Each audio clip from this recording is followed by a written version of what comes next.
Let's talk buzzwords. AI, NFTs, real world income, real world use. This project has it all. Let's dive quickly into Gaimin. So this is Gaimin here. This is something that I'm super bullish for. I've only just found out about it maybe a week ago. I've been putting in a decent amount of research, attended some spaces, done DMs, annoyed the hell out of these guys, and I'm going to share this all. I'm going to condense it as fast as I can. So if it's too much information for you, there's links below, of course. So let's start off with what is their plan, who are they, etc. So Gaimin is basically, they're launching an NFT collection on Solana. They are an actual company in Switzerland.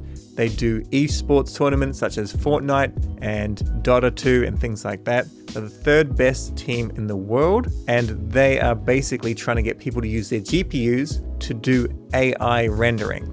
That's the gist of it. They'll have a token, which I think is going to be in the top 100 of tokens. I think whatever price, as long as the price isn't too high, the price you get it will probably do a 10 or 20x. Now, of course, nothing here is financial advice. It's educational. It's just research, okay? It's my opinions. So let's dive in. Let me show you how I've come to that kind of conclusion. Firstly, all the links are here, of course, but these are the Gaimin Gladiators. So this is the Twitter profile for their esports tournaments. I'm a little bit older. This is far more Web 2. I don't have the skills to pay the bills when it comes to doing anything competitive in online gaming at all. But I know that this has taken off. Like 10, 15 years ago, this just didn't exist. Now you'll fill out and just completely max out decent size, 20,000 people stadiums in the US. It's crazy. Plus all around the world, a lot of money is going into this in Dubai as well. So with this team, they end up getting a team that wasn't very good, and then they managed to just coach them, get them good, because all these players are internationally good, right? It's just about working together and just putting in the discipline. I don't really know what I'm talking about, to be honest, but they became good. So on Twitch, places like that, they've got hundreds of thousands of viewers, and obviously during these big tournaments, millions of viewers. However, these NFTs are more as like a bridge between the Web3 community and the Web 2. So this is kind of like a Web 2.5 project, which I'm very, very excited on, because Web 3 is too difficult for most. I kind of specialize in trying to teach people this, and it's just too difficult. So Web 2.5, that is where you want to be. So let's just dive in. So we'll jump into the website, and from here, we'll look over the white paper in a second, but let's just go to download. This is the platform. So you download this platform, it's on Windows, and essentially what it does is it allows you to play about 5 games. They're adding more and more. You still have to own the game, but you sign in, and then I can't actually show you on this computer as it's not downloaded on this computer, but you can toggle on your GPU, and then your GPU will be used to mine cryptocurrency and then do AI jobs as they come in. Now the goal is to do more and more AI jobs and less cryptocurrency. However, at the same time, you kind of want that GPU being activated.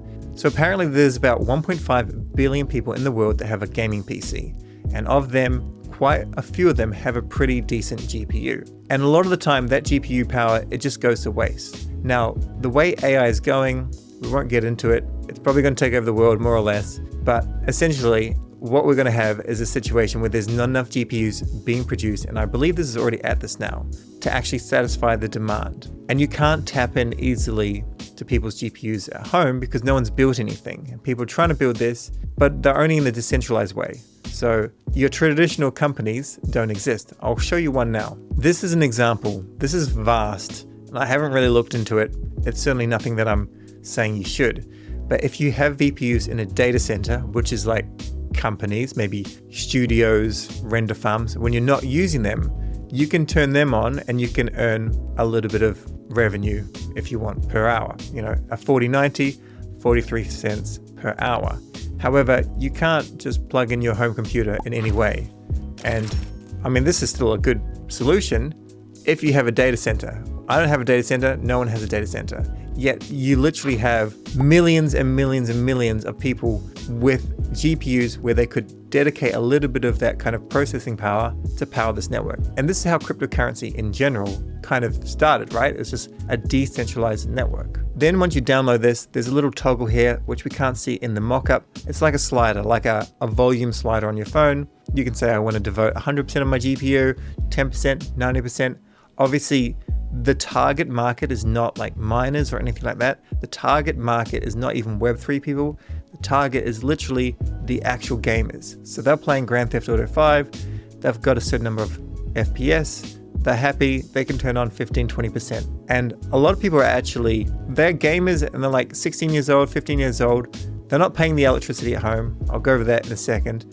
But, they're just living at home, and this could potentially make them $10, $100, $200 a month if they had a decent GPU, if there are a lot of AI jobs coming in, which of course we'll go over the token shortly, but will create a lot of hype around the token. More than that, it's just the fact that it's a solution. It's a solution that's already out. It's easy to use. I tried it on a different PC and it works. I need to leave it on for a longer time in order to see the AI jobs coming in. Thus far, I was just doing some mining, but it's exciting. Let's just go over one small thing. If you do your due diligence, you may work out that you're in a country that doesn't have competitive electricity to run this yourself. But if you're watching this video, you're probably not the target market. You're likely the target market for the token and the NFT, but you're not the target to actually put it onto your computer. If you have a computer, then you want to do it.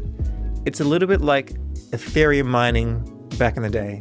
There were some times when you could mine and it wasn't cost effective. Like you spent a little bit more on electricity, even Bitcoin mining in certain cycles. Sometimes you can be mining the token and it's a small loss, and then there's a price speculation aspect on the token, on the utility of the token. And then other times you live in China or you live in a place where you've got lots of solar or something like that and your electricity is cheap. However, here the target audience is the Web2 gamers. They're already pushing that GPU up. So instead, you just take 10 or 15% and you just devote that hash rate to something else, to AI or whatever, and they're still playing the game and enjoying it. It's effectively the same amount of electricity, but that's just the target market. Once these gamers are earning this token, they'll come down to like the marketplace section where they can buy skins or V-Bucks for Fortnite and other things, merch, all these sort of things. So they get paid in this token, and then that token they can then use for other things. As they get more and more savvy, they could take that to an exchange and cash it out for USDC or Sol or ETH or whatever. But for now, this is kind of how it is, because it's supposed to be a far more simple solution to the Web2 community. We're not calling things NFTs in the traditional sense when it's like a skin for, say, Grand Theft Auto or a new gun. It's a DGA, a digital gaming asset. I believe that's what it stands for. Let's quickly go over the token. This is a thread here. Read it on your own time, of course. But I do see a significant amount of buy pressure for this token. This is definitely speculation, but I kind of know how to research these things. I'm not going to get everyone right, but I think I've got this one right for sure. Okay, so you've got AI companies. They are buying your processing power, and then they pay you a certain amount in US dollars, and then 90% of that goes to the user, and then 10% goes to Gaimin themselves. However, you're not paying out the people on your platform in USD because of legal reasons and all sorts of things. You're paying them out with a token. So this token, as you can see up here, is a GMRX token. So the users get paid in this token, but the token needs to be bought off the exchange in order for them to be paid. I mean, the company's paid in US dollars or whatever currency, and then they take that to an exchange and there's that buying pressure. Now, of course, there's selling pressure as well, but there is buying pressure. We're looking at 10K active users, an estimated 60,000 buyback a month, 100K active users, 600K buyback a month. So the company earns fiat currency. They then have to distribute their token to the users. They have to buy it off the exchange and then send it to the users in order for that to actually work. They're just not printing it out of thin air per se. We'll go to tokenomics in a second. But we can see with 10,000 active users, it's 60K buyback a month, then 600, then 6 million, then 60 million. Getting to 60 million, that's a lofty goal. But 6 million, it's still a lofty goal, but it's very, very achievable. Let's have a quick look at this image and why I think you should be getting the NFT. If you can get whitelist, or even if there's a pre-sale spot available, I would go for it. With this NFT, it's basically a free NFT. It's an NFT that's given to you. You mint it, you pay for it, etc. But it's more of a way to rally up support, like NFT communities, especially when they are able to produce some sort of revenue. Their holders just get very tribal. People are tribal by nature, and what they're trying to do here is create this kind of tribal aspect, I guess. In other words, they're marketing themselves via these normal users, because of course that puts more people into the sphere of gaming. So how it works is if you mint an NFT, you will be airdropped, once you stake this in the future, GMRX token. From what I'm aware of, there's a certain amount you get on the token generation event, so kind of at launch, and then there's a daily kind of vesting period, about 10 months is the data I have. So if the NFT is $75, you're not just going to get $75 of the token, you're going to get a little bit at first, and then more, and it'll just trickle on. Personally, I want to be getting a decent number of these, like 20, and I'm just going to stake them and hold them because this has actual utility. Access to levels in games and skins, transposable weapons, meaning a weapon works in one game and another game as long as it's in their kind of platform, such as Minecraft and Grand Theft Auto 5, things like that, and Gaimin Gladiator perks. So you could go to an actual esports tournament, get tickets, maybe there's a trip to be won, maybe anyone that holds the NFT can actually win that, I don't know, a flight trip to Vegas, hotel, and tickets. Something like that. It's all about kind of grow that core community of support around them. So the NFT is a bit of a no-brainer. Now the NFT will be minting on the Solana network, and as far as I'm aware, the token will be on the Binance Smart Chain. So two different networks. I do think the token is a good fit. Binance Smart Chain does have more users than Solana at present. It also has, Binance, a big exchange. Maybe in the future, Binance will have the token and you'll be able to buy it and sell it there. I'm not sure. But the fact that the NFT itself is on Solana and the token is on another blockchain makes, I guess, the staking mechanism a little bit more tricky, but it's still pretty easy to work out with a competent dev. Through the cycles that I've been in, a project like this would do very, very well, even if they had nothing to show for it. If they were just a pitch deck and people just jumping into some ICO or IDO or whatever. These guys have actually pushed out an MVP, a minimum viable product, something that's working, and they just need to add more functionality to it. Also, in the recent space that I was in last month, there were some decent AI jobs coming through, and those people in one day, the people that were mining and also using the GPUs for AI stuff, made between $16 to $24 in one day. Now that's not a regular occurrence, of course. However, it has real world use. It's actually working right now. If we have a look at DApp Radar, we can see number 31 right here. We can see 6.8 thousand daily users. And for their DApp, in 30 days, it's 61,000. So they're getting between 60 to 70,000 users a month. Now to have a look at the tokenomics yourself, just go to Twitter, click on the link, then click on white paper, then click on presentation deck, and then just come up here and just type in tokenomics or token and have a look here. So these are the tokenomics. You're looking at 100 billion supply. I haven't mentioned it, but it's a possible NFT fan token. Too much to cover in this short video, so we won't worry about that, but read yourself. Fan tokens blew up in the last cycle as well, and it could just basically be a way to support the actual esports team.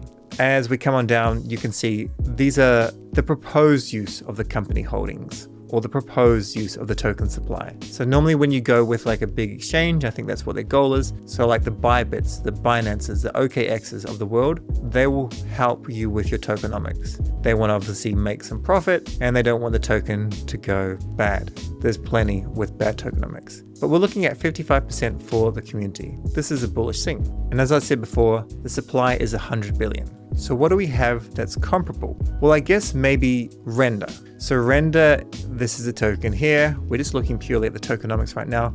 Market cap is 1.2 billion. All-time high was $8.78. So, times about 2.5. This would have been around about 3.94, something like that, billion dollar market cap. So an insane market cap. I mean, I'm very excited for Render, don't get me wrong, but I haven't even worked out how to use them. And if I can't work out how to use them quickly, then a normal person's going to have some difficulty because they're not doing it every day. But if we come onto like the website, it looks like a well VC funded website, very clean, all that sort of stuff. But how do I use the Render network? How do I use my GPU, earn rewards? How do I go and commission a job?